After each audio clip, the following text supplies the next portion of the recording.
So has everyone forgotten that the federal government is a creditor? I'm starting to think so. So I know that it's a lot. Our student loans being forgiven, the cancellation, all of these different programs to get student loans canceled. It's a lot. But what I don't want you guys to forget in the midst of this is that our student loans are a debt. The federal government is our debt collector, quote unquote. So when it comes to our student loans being canceled and or forgiven, there is a portion of money that is being, quote unquote, written off or charged off in the process of this forgiveness / cancellation, whichever program that you qualify for, if and or both. So let's talk about it a little bit. So let me try to break this down in the sense of a credit card. So when you go out and you purchase something on your credit card, now mind you, when it comes to charge-offs and write-off, companies technically, legally have to do this. They have to do this.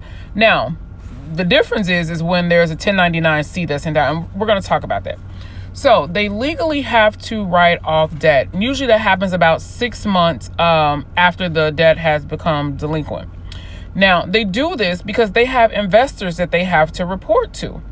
So they cannot continue to claim income in a sense or claim money that they are not receiving because we're not making the payments back. So we've used the money or we've used the credit, but we did not pay it back. So they can't continue to claim this income, quote unquote, the money that they would have received from us if we would have paid our obligations.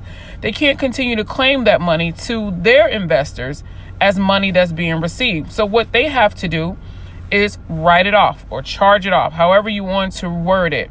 They have to do that to let their lenders know, like, hey, yo, we ain't about to get this money this month. So yeah, this what's up. I'm gonna go ahead and write that off.